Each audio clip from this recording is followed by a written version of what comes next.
Well, in terms of Haaland, I mean, he's always good, right? When he scores, and he does that very often. Same with Manchester City. The question to begin with is probably, are they sneaking up on people, right? And so much talk about how great Arsenal are, and they are.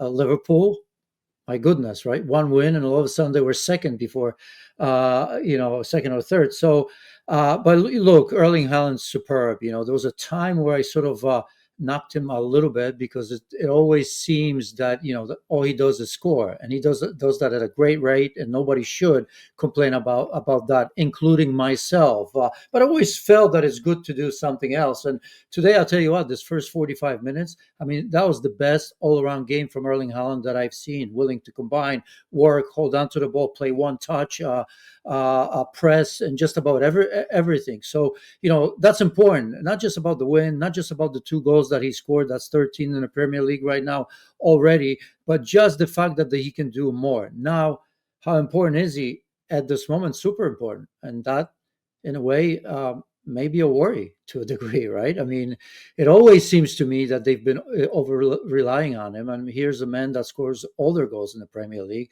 You have four players that score one, two own goals, which is second, obviously, in that, a little bit of fun. But realistically, you have four players, I believe. Foden, Nunes, Reinders, O'Reilly scored today, so that's a bonus, but he's a defender, on one goal. I don't think that's ever great, right? Just ask Luis Enrique what he said. He said Mbappe and Neymar, Messi. He said, I don't need one guy that scores 30, 40 goals. I need 4 or 5 guys that score 10 goals. And there's a lot to be said about that. So I think it would have been good to see somebody to come underneath Erling Haaland and provide that. We've seen Manchester City at their best, when they didn't have Erling Haaland, and they were very much capable of winning everything, right? But the Champions League, if you attribute that just to Erling Haaland, fair play.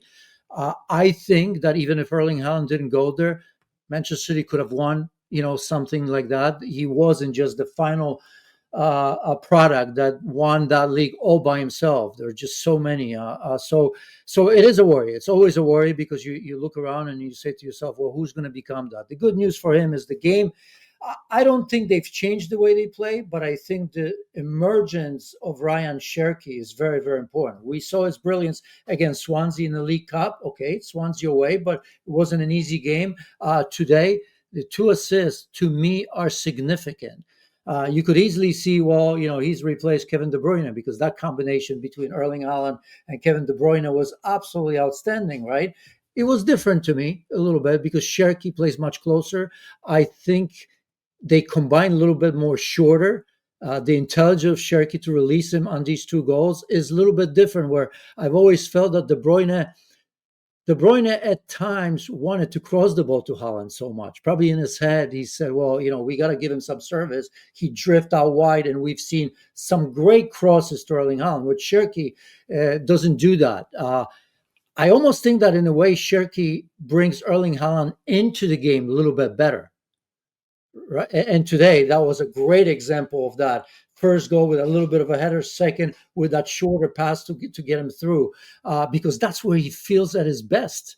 And I'm sure you're going to ask, we're going to talk about, I'm sure we're going to talk about Bournemouth, but, they've made it easy. They made Erling Haaland look great. This is what he wants to do. He loves space in front of him. He's powerful. He's quick. He loves finishing one-on-one. But just unfortunately for him, as good as Manchester City are, unfortunately, he often has to play against a very, very low block when there's traffic, chaos, and not much room to perform in. We've talked about Arsenal. I think they are, at this moment, a complete team, not just in performances, not just in wins, but in depth, in players that come in, the competition within the team. Manchester City is there. The issue here is that Rodri, if he comes back to his best, please, come on. I mean, everybody would love that, even if you're neutral or you're not, not a supporter of Manchester City. Ain't Nouri, that's a big one as well. Came in together, I think, in 90 minutes as well after being out, because he's been very, very good at right back for them, although Nunes, a good game himself. The issue with Manchester City, when you try to compare them to this great Manchester City that we've seen over the years, where they were unplayable, it's just at this moment, it's hard for me to say what their best team is. There's always been rotation in the past, even in those good days. But I think when the big game came, you kind of knew with maybe one player, this is their best lineup for the best games.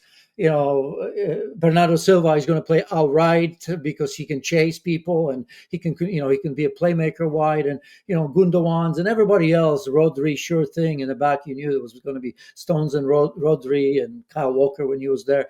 You just knew that. Right now, it's very, very hard to pinpoint who the best team is. And that rotation is a little bit out of necessity. And, and we'll see. Look, Manchester City, look where they are. 6 places they just went up to second place, quietly, as I've said.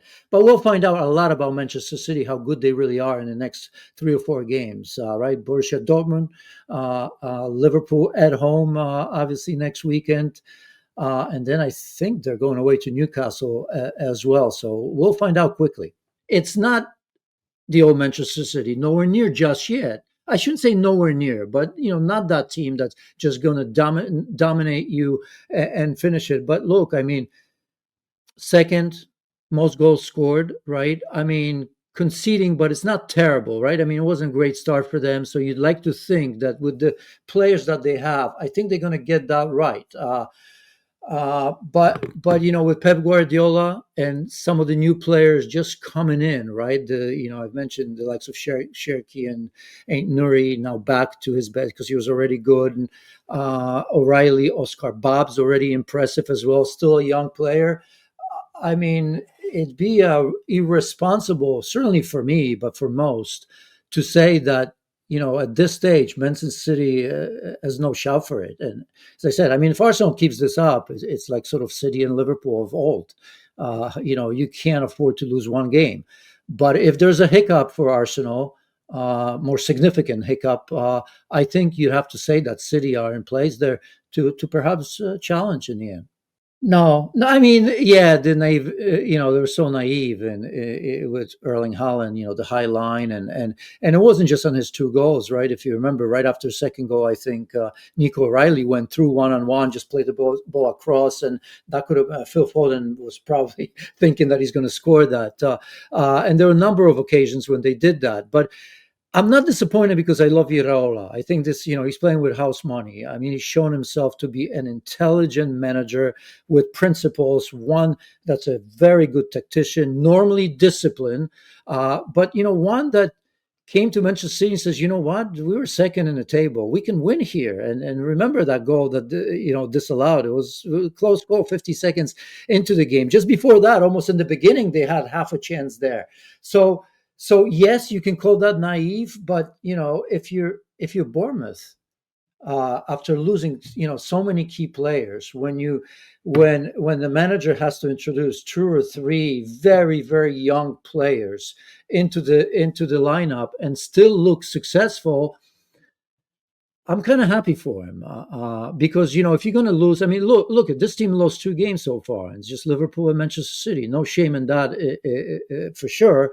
And I just think with this sort of attitude for a team like Bournemouth, I wish others would think about doing what they're doing as well. Because today you can say they lost to a very good team, and maybe they paid the price for being too aloof, if you will. But sometimes that's not a bad trait.